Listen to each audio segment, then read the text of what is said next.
What is a crack? We are back with a podcast episode, and this time we're actually in the gaff. We're making it scenic. We're doing it proper.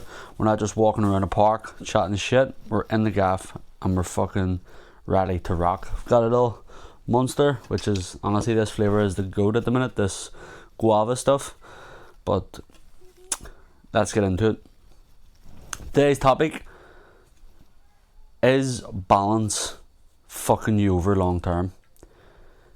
It's kind of a buzzword nowadays for most online coaches. They want to talk about balance, and I think Sean Casey was the real person that really went down the rabbit hole with the balance, and everyone just copied him. Now, I like Sean Casey. I think his content's great, but the further he has got into his career, he is no longer working with the average person, and he's typically working with older women. Now, why does that matter to you? Well, first of all, you're not an older woman, so balance might look different for what you think it is, and it might not really serve you. See, balance means that balance means that everything is okay, but it never means anything is great, because you can't have greatness with balance. Same way you can't have complete poverty with balance, or complete shit with balance. It doesn't work. Greatness and sort of being shit are two ends of one spectrum, and balance is in the middle. So if your goal is to fucking get in the middle, then yeah, balance might be fine. But for most people, you're already in the fucking middle. You're already balanced. So the goal isn't to become more balanced. The goal is to become fucking better and great. If your goal is to just be average, then yeah, fair enough. So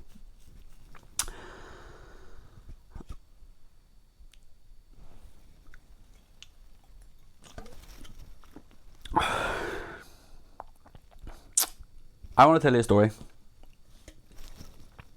about me trying to balance things out and how it left me shafted, and I'm currently in the process of fixing those things. Okay, so before I had moved to Dublin, I was trying to balance a fuck ton of things instead of just honing in and focusing on one. And it's the reason why I was earning shit money and I put on a lot of weight. So I was balancing 3 different jobs because I thought if I could get a couple different jobs, I'd be able to make more money. Okay? When in reality, if I had picked one of them jobs and went all in on it, I would have made a lot more money. See, I thought it was safe to pick 3 jobs because it was 3 like so guaranteed incomes. When in reality what happened was I had 3 subpar jobs that were basically all collected into an average wage. And when I say average, it was slightly above minimum wage, but average, okay? So say for example, I don't know the exact figures, but say for example, minimum wage up north was, up in Belfast was, I don't know, I think £1,700 a month. I was probably earning 2.5, maybe, give or take, which is obviously better and more than the average, but I'd have earned more if I'd have just went fully self-employed in one of them, or fully into one of them and just worked more hours. Because spread between the 3 jobs, I was working around 65 hours per week. I was doing 37 if you don't include breaks, but including breaks, I was working like 41 or 42 hours per week in my office job, working 9 to 5. Then I was working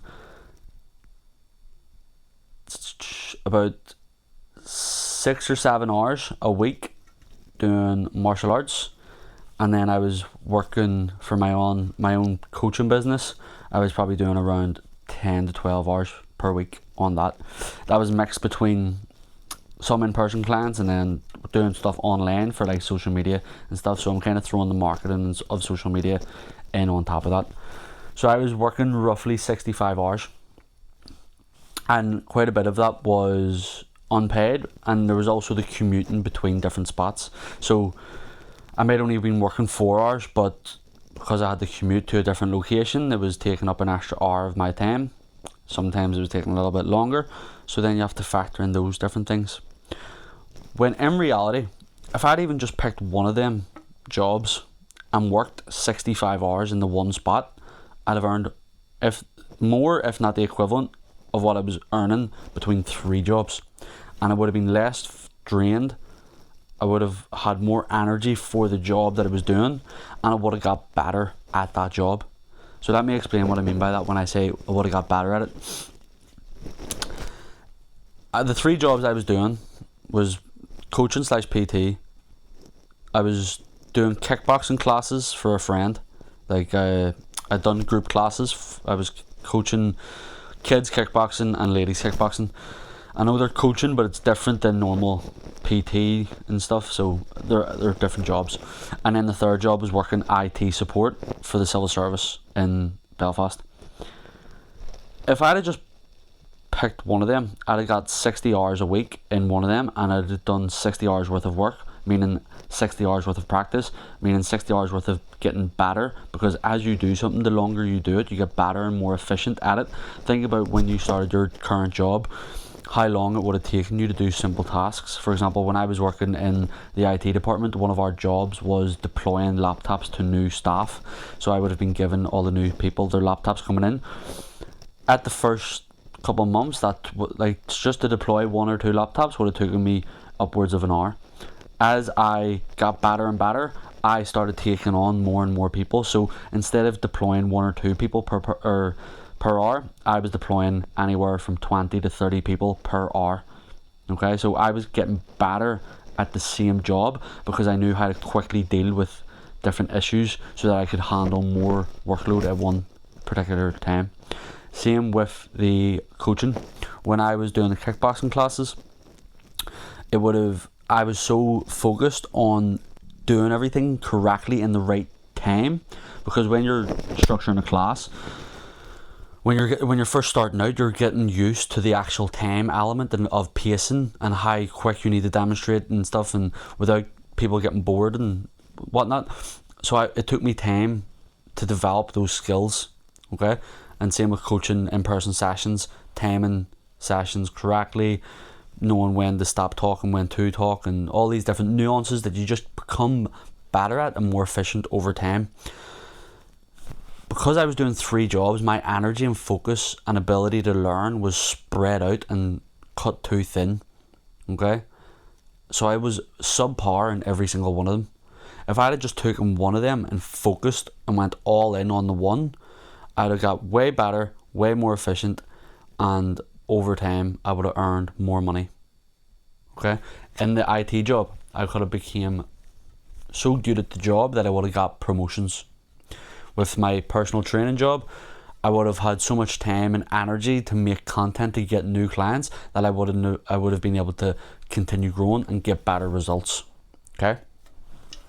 With my kickboxing, I would have become a better kickboxing coach. I would have been able to basically teach better and learn how different people move on a greater scale, because I had been doing more hours, working with more people, and so on. I got better at these things. And this is why I believe that all or nothing is a super beneficial tool. Now, when we talk about balance, a lot of times nowadays in the fitness industry is referred to as every day is balanced. I think that's wrong. I think we should have times and periods where we lock in for a series of weeks, series of months, depending on the goal and how long it's going to take you to achieve that. And we pretty much go all in on that one goal, and it is the priority in that cycle. Because I think when you're trying to balance everything, when you're trying to get really good in your workplace, get really good in your fitness, have a really healthy relationship, have plenty of quality time with your family, earn as much money as possible, I think when you're trying to do all of these things at once, they all come crumbling down, or they all do shit overall. When, in reality, if you are willing to sacrifice one of those pillars in the pursuit of making another one great, then for that period of your couple, let's say for example, your health is your priority for the next 3 months. Your social life might take a hit. You might not go to as many events. You might not have as much memories built up in that time. Okay, but what will happen after 3 months is your health is massively improved because you were able to make sacrifices for your health.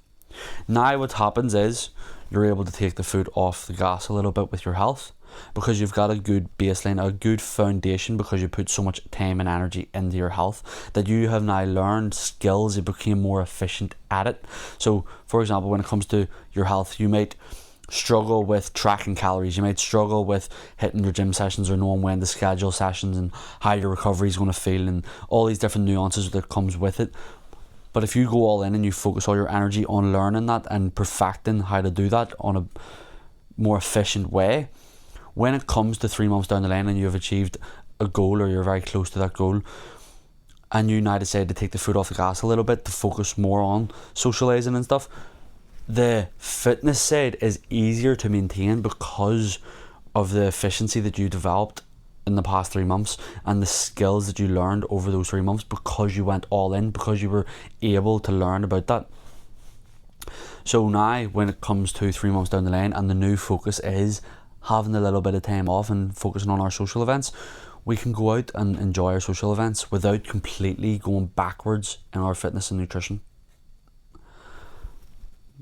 But we understand that we're not going to make the same level of progress in our fitness and nutrition as we did the previous 3 months over the next 3 months, because the next 3 months are focusing on our social events. This is typically what a lot of people do over summer.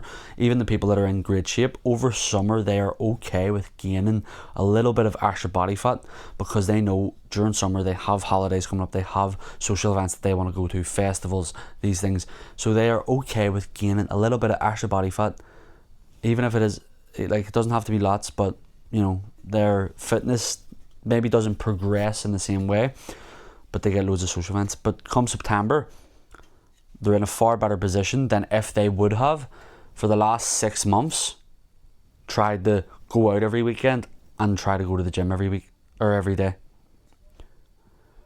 because both would have had subpar focus, subpar effort, that neither of them really progressed much. Okay, and what I mean by like social events, alright, yes, you might not progress much in social events, but more so the quality of the social events matters too. If you were to go out every single weekend, and I've been there myself, every weekend starts to feel the same. You go to the same clubs, you see the same people.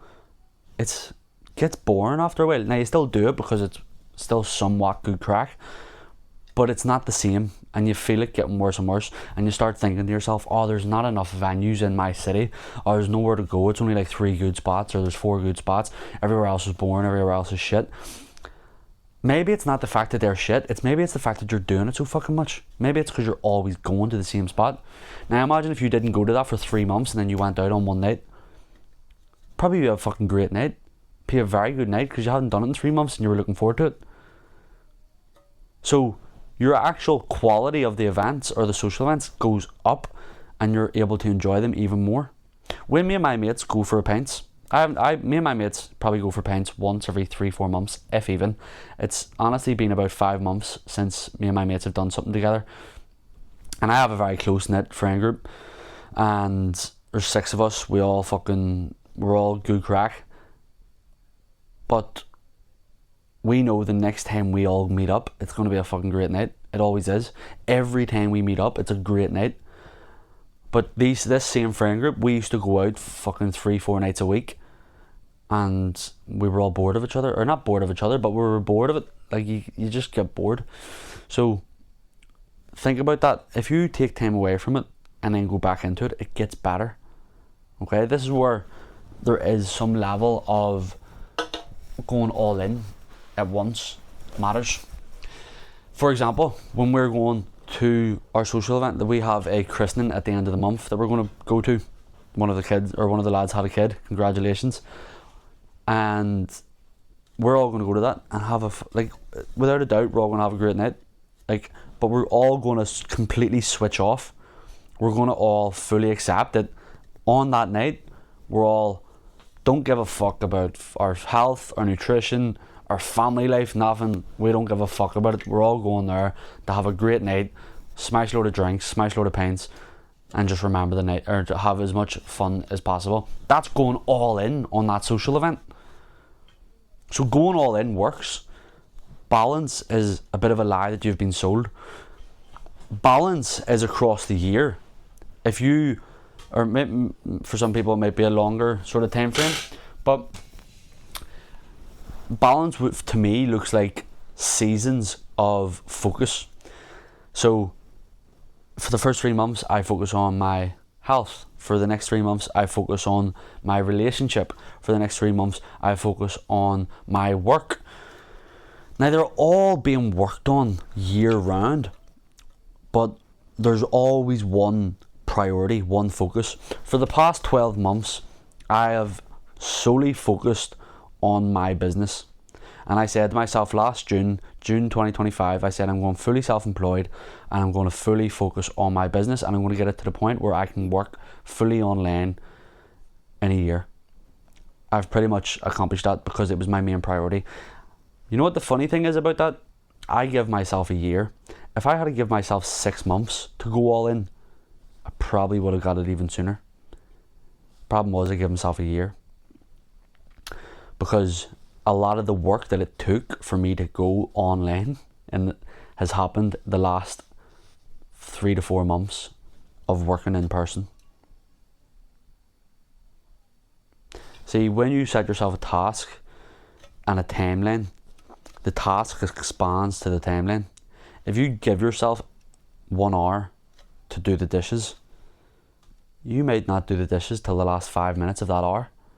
Where if you said, look, I need to get them dishes done in the next 10 minutes, they'll be done in 10 minutes time. The task that you give takes as long as you give the time to expand. And the worst case scenario is you give a time too short and it goes slightly over. But if you give yourself too long, well then it's going to take that long. Okay? Now, not always, but it's fairly common. But this is why I do think going all in massively matters. And I actually had a client who has not, basically just this week we have decided, the communication has been low. He was only on for 1 month. Throughout that month we've tried to set up calls, tried to contact him, he's not checking in. Basically communication has been low. Came to he was set to pay for his next payment, and I just said, look, I don't think you're really doing this. You're not really replying to my messages. Just letting you know, if you don't reply, by the end of the day, I'm cancelling your app access and we're done. He gets back to me. Look, just letting you know, my fitness is just a pastime, blah, blah, blah. His problem was, because 1 month ago when he was signing up, his problem was he didn't fully commit. He tried to balance it all. Okay? When you have had shit habits for years, you're not going to balance your way out of it. You've been consistently shit, or consistently doing low effort. Okay, you're not working as hard as you think you are. So you need to go and work way more than you would expect that is needed, because your standard is so low. So we need to now fucking go for it and decide, like, look, this is the main priority. Let's lock in, let's focus. Okay? Now I'm not saying you have to be in the gym 5 days a week, fucking doing loads of cardio, never miss a meal. Like, that's not what I'm saying. It's not about, I'm not saying it's not like the action Okay, of All In. It's the mindset of All In. It's the mindset of, this is my number one priority. It has to be your priority. Okay? And you have to be okay with other things taking a hit while one thing is a priority.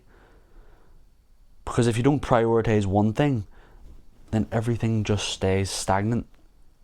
But if you focus on one, then it goes exponentially well. And then that is the new standard for that, because you became more efficient at it. And then you can focus on the next thing. Okay? Now, say for example, let's say for example you're on a 5 across the board out of 10. Okay? But if we focus on your health and fitness and bring it up to a 9, yeah, for the next 3 months we bring your health and fitness to a 9, everything else will still probably stay around 5. They might go to 4. Okay, they might go to 4. More than likely, everything will stay at a 5 except for one thing. Okay, so you're gonna have to sacrifice one of them. At the time of focusing on that, you might not have a relationship at the time. Maybe you're going through a breakup. There's going to be something that's worth sacrificing at that time. Okay. For someone like myself, over the past year, one of my sacrifices, which was a mistake, but I sacrificed the wrong thing. My sacrifice was my own health and fitness. Big mistake I made. Lesson learned. Working on that currently. Okay. What I should have sacrificed was my social life. Didn't sacrifice my social life. Still did things, and there's things I could have sacrificed more that you live and you learn. These are lessons. But my thing went down. So say for example, everything was at a 5. I went, right, I'm focusing on my business. I brought my business up to a 9. My health and fitness went down to like a 4.3. Everything else stayed at 5. Okay, maybe some things actually went up to like a 9, or not, sorry, some other things probably went up to like a 6 out of 10, because I was able to, my business done well, so it made other things naturally go up. But one thing went down, which was my health and fitness. So my health and fitness went down to say 3, 4. Everything else is at a 6, and now my thing is at a 9. Well, now over the next couple of months, I'm going to focus a lot on my health and fitness. But my standard for business is it's a lot easier. I don't need to work as hard to get my income to a certain level anymore. It just comes a little bit more naturally. Even though I'm self-employed, there's certain things that I do on a regular basis that hits my income at a certain level that I'm a little bit happy with right now. So I can focus on my health and fitness. Now my business might come down from a 9 to an 8, but my health and fitness might go up to a 6 or 7, ideally 8, and then eventually 9, and everything else will roughly stay the same. Okay. Now, will one thing maybe take a bit of a hit? Social events. Social events will probably take a hit, but I'm okay with that. I'm okay with that sacrifice. But now, again, it's this balancing act of all in on one. Something has to be sacrificed. Okay. So that's where the word balance is sometimes misconstrued. The balance isn't doing everything and figuring out how to keep everything maintained. Balance is figuring out which ones you're going to focus on and be okay with things being taken a hit and being sacrificed. I want to talk, and I've got some notes here, about a famous term called crossing the Rubicon. Now, if some of you don't know this, basically it was Julius Caesar back in the day. His army reaches the river, and there's a rule. Basically, at the time, they were trying to potentially conquer Italy, which started the Roman Empire, all these different things. I don't know the full history of it, but I have some notes here, thanks to my good friend Claude, on what it is and the idea of crossing the Rubicon. I heard this in a book, I can't remember where, but I just thought that is literally the epitome of the all in. Okay, so in Rome at the time, no army crosses that river into Rome. If you cross it, you are fully committing to civil war. There's no going back. But Julius Caesar, he crosses it anyway. Burn the boats, so to speak. From that point on, there's no version of the future where he retreats to how things were. He can't undo the action that he done. He fully committed. There's no going back. Even if he surrenders, things are not the same. That's the piece that people skip. They want the result of going all in, the discipline, the physique, the business, the life, without ever burning a single boat. This is what we're talking about, sacrifice. What are you willing to sacrifice? They want to keep every option open with somehow also being fully committed. That is not commitment, that is hedging. You can tell some of this is Claude, because some words I probably wouldn't use, but we're intercepting anyway. I've basically, just side note, I use Claude a lot. I've taught it on a lot of the things I do, so it understands my language and how I talk a little bit, but sometimes there's words that just don't really fit my thing. Anyway, I feel like when I'm on camera I talk a little bit more pronunciated, but we'll get better at that. See, balance only shows up on the other side of that river, not before it. When I was running 3 jobs, I thought I was being balanced. A bit of everything, spread so thin that nothing collapses. But spreading yourself thin across 4 things you're half committed to isn't balance, it's just diluted chaos with none of the payoff. You can see there, I kind of got Claude to write me a framework on this podcast, but it actually gave me a word for word script, and I don't really like scripts, to be honest. I like frameworks more. But it says here the lesson. So how do you actually apply this practically yourself without just quitting your job on a whim because a podcast told you to? First thing to do, audit what you're actually protecting. Sit down with a piece of paper, think, when you're not fully committing to some of these things, what is the thing that you're protecting? For me at the time, I thought I was protecting my income by spreading it across 3. I thought I was taking less risk, but looking back I can see that wasn't the case. It was delusion. I would have been better referring to someone at the time. I'm curious what ChatGPT says, has said here on it. I've educated it on my story and stuff, so I'm curious what it says here. So it says, and it's speaking from my perspective because it's a script as if I was reading this podcast, but again, I don't like that. It said, when I was working 3 jobs, I told myself I needed all 3 for financial security. Pretty accurate actually. I hadn't read that yet, so pretty accurately what I just said. In reality, one of them, that 9 to 5, was the thing giving me permission to not fully commit to the other 2. It wasn't security, it was a safety net that kept me from ever finding out what I was capable of. Sometimes, honestly, ChatGPT, Claude, AI knows me a little bit too well. It's interesting. I've sat and told this all to Claude, but it's pretty much just said there what I've said over the past 10 minutes. So it's interesting that this is what it has sort of came to. Second, the environment beats willpower every time. This is for you specifically. So your environment dictates the actions that you do. And I can't remember, there was a study, but there was a study on this where more often than not, our day-to-day actions and habits can be determined specifically based off our environment, and they're not as much to do with free will. Sometimes we think we're making every decision that we want. Subconsciously, we make decisions based on our environment. There was a study on that. I'd love to pull it up, but I'm not willing to risk playing around with ChatGPT and Claude and ruining this, but I'm sure it would find the study if I pulled it up. So I didn't fix the burnout by trying to be more disciplined about my schedule. I fixed it by removing entire jobs from my life. You cannot willpower your way through a structure that's built to burn you out. Change the structure. If your environment is set up for chaos, no amount of trying harder balances that. You have to actually cut something. So make sacrifices. I, at the time, decided to leave the kickboxing classes first. I stopped doing the in-person PT first because it was the lowest income at the time, and there was a lot going on in my life where I was moving up and down between Dublin a lot, so it was the one that made the most sense.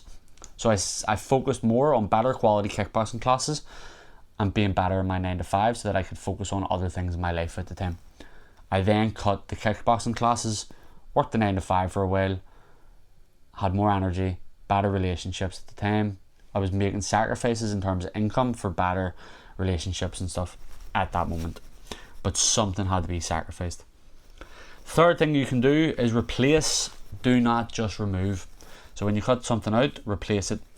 I didn't fix the burnout by trying to be, wrong part. When I dropped the kickboxing coaching and eventually the 9 to 5, I didn't have a hole. I put everything, that time and energy would have gone directly into the online coaching. If you cut a bad habit or an overcommitment without putting something intentionally in its place, you'll just refill that space with something equally unhelpful. More scrolling, more numbing out, removal without replacement doesn't work. This is why typically when people stop smoking, they'll go for a vape or a nicotine gum. They normally pick something up. It's the same reason when you see people that used to sit up all night sniffing coke, when they stop, they all of a sudden become this type of person that goes on sunrise hikes. To go and replace that habit. Replacement works a lot more than just removing it. Fourth, the discomfort is the toll, not the warning signs. Going down to one income stream for a period, going all in on one thing, is going to feel unstable before it feels solid. That instability isn't proof you made the wrong call, it's the price, because nothing is free. So look, and this is purely off Claude, but I'm going to say it's going to be pretty accurate considering. If you're the guy whose career is genuinely moving forward, you're doing well on paper, things look good, but your body's falling apart, you're constantly tired, you've lost whatever physical outlet you used to have, this is for you. You're probably telling yourself you just need better balance, a bit more sleep, a bit more structure, squeeze the gym in whenever somewhere in between meetings. I am telling you, that's the same trap that I was in with 3 jobs. You're trying to add fitness as a fourth thing to balance instead of asking what needs to actually change, so it's not a balancing act at all. You don't need more balance, you need one period of genuinely going all in. Even just on getting your body back under control. Before you ever feel that sense of control again, that's what training becomes for guys like you. Not another thing to manage, the one thing that gives you back the outlet, the edge, the control you've lost. If that's you and you're ready to stop trying to balance your way into your body you're proud of, you can DM me the word rebuild and let's talk about what's actually going on in your life and what your new schedule could look like. So that's it, folks. That is ChatGPT's, or Claude. If you don't know what Claude is, it's just a better version of ChatGPT. At the minute, I think. I don't know, it's hard to keep on top of this AI stuff. But that is ChatGPT's basically way of directly telling you, I know what it's like to actually try to balance things. But it doesn't fucking work. It doesn't. You have to commit to one and sacrifice something else. So for most people, the reality is going to be sacrificing pints at the weekend, sacrificing a takeaway here and there, saving yourself a bit of time, saving yourself the energy of making something different every night. And when I say making something different, I mean throwing an oven pizza, goujons in the air fryer, or buying a fucking takeaway. Every time that you think, what are you eating for dinner tonight? That's more mental fatigue, more energy being wasted, decision fatigue. Just eat the same thing every night. Don't overcomplicate it. Have a little bit of flexibility on the weekend, that's fine. But eat the same thing Monday to Friday, or at least on the days that you're working. I like to think you're working 4 or 5 days a week. On those days, just eat the same thing. Don't overcomplicate it. If you are interested, you want help, DM me the word rebuild. I want to make this podcast about actually helping you, talking about my personal experience, my personal insights, using a bit of Claude, using a bit of ChatGPT to help me formulate and articulate. But try and install my own element to this. If you would like to work with me, DM me word rebuild on Instagram or apply through my coach or through my consultation form. But I don't want this to feel like you're being sold to, because this isn't necessarily the goal with this podcast. The goal of this podcast is to actually just get myself out there a little bit more. Have a good one, folks.